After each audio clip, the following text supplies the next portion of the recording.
Mr. Speaker, patriots in this country fought against detention without trial, and CS Murkomen, I assure you, they are going to fight against extrajudicial killings, especially within police custody. The question is this, CS,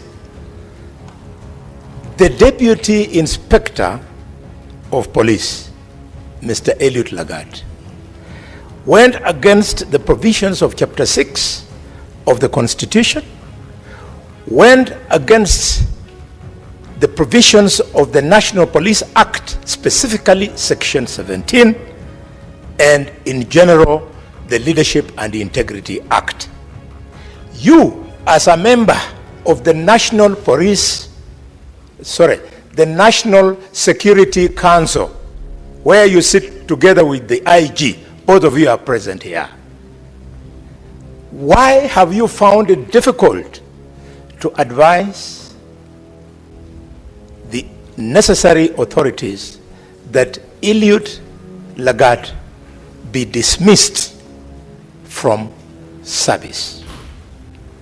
My next question, Mr. Speaker, is to CS, not CS, to the IG Kanja.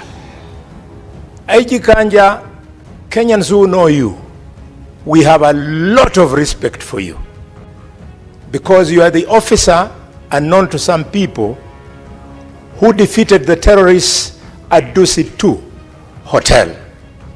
We know you as a serious police officer. We've been wondering why these killings under you, and now that Lagat is the person we have found to be who he is, we can now very well see who has been undermining you. I therefore want to appeal to you.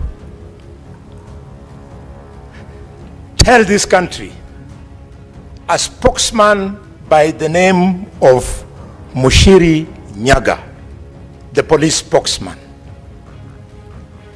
he misrepresented material facts. He attempted to conceal this killing. He went and interfered with the circumstances of the crime by stating that Omondi Ojwang hit his head on the wall. IG Kanja, why have you not arrested him?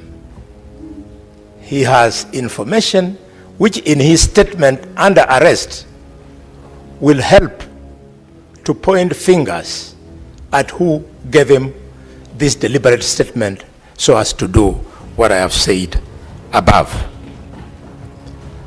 Finally, Mr. Speaker, back to Kanja and or Amin. IPOA has now told us the names of the officers from DCI who went to Migori to go and arrest Ojwang. Can you tell the country how it came to pass that Ojwang was moved all the way, Ojwang,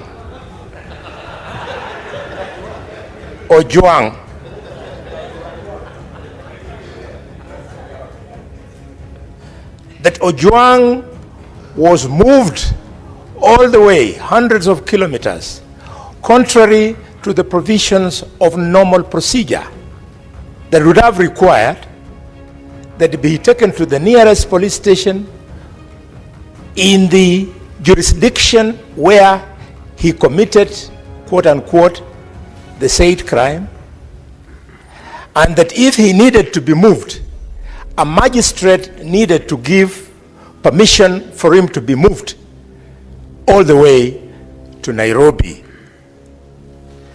Could you, IG, tell us why you have found it difficult to arrest these officers? And their names are a little bit disturbing. You tell us why you have not arrested them? Because they're the only ones who are with this young man from the last time the parents saw him well and alive up to the time they came to Nairobi for the country to be told that the young man was dead. Finally, Mr. Speaker, I want to appeal to CS Murkomen. CS Murkomen, the National Security Council, where you sit, is charged with promoting and guaranteeing security of the country. And you have the audacity to come and face the Parliament of Kenya and tell Kenyans that you don't see, you don't know. CS Murkomen, please, for the respect of this young man, you are yet to grow a child up to the age of 31. Can you immediately resign? You are not fit to be in that docket. Please, I beg you, it is not personal. And if you think I'm joking, you are a well-read man. You know that in 2011, in Tunisia, a street hawker by the name of Mohamed Bouazi was killed. And people came into the streets, and the government of President Ben Ali was overthrown. You truly don't know what you're playing with. Please resign. You cannot be an inspiration to be in cabinet. Senator Majayo. Mr. Speaker, I'd like to send my personal condolences to the family of Mr. Albert Ojwang, to his father, to his mother, to the wife, to the only child, Mr. Speaker, and the entire family, and to promise them that, Mr. Speaker, as a government official, I will cooperate, I will put effort within my ministry to ensure that justice is served to this family, and, Mr. Speaker, that those who were involved in this action, Mr. Speaker, will be punished severely so that it becomes an example that, Mr. Speaker, such an act should not happen within a police custody. Mr. Speaker, I know this is not an isolated issue. The issue of police brutality has been part of our national discourse for far too long.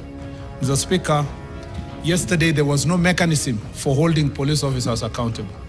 But, Mr. Speaker, a few years ago, with the enactment of the new constitution and the establishment of institutions of accountability, Mr. Speaker, we now have a mechanism of holding police officers into account. And that's why, Mr. Speaker, courtesy of that legal framework and the people of Kenya under their constitution, Mr. Speaker, a number of police officers who have performed, who, Mr. Speaker, have committed such heinous acts have been held into account.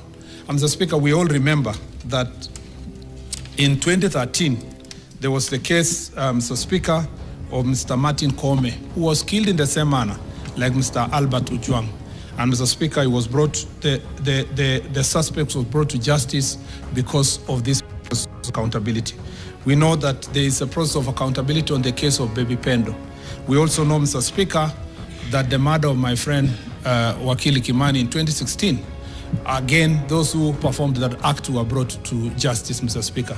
I want to promise the family of Mr. Albert Ojwang, the people of Kenya, and this august house, that, Mr. Speaker, every effort will be put, Mr. Speaker, every resource that is required, where the ministry is required to provide resources, Mr. Speaker, for these investigations, and any support the investigators will require, we will do our best to make sure that, Mr. Speaker, justice is served to this family. Mastory za 254, home of hot stories.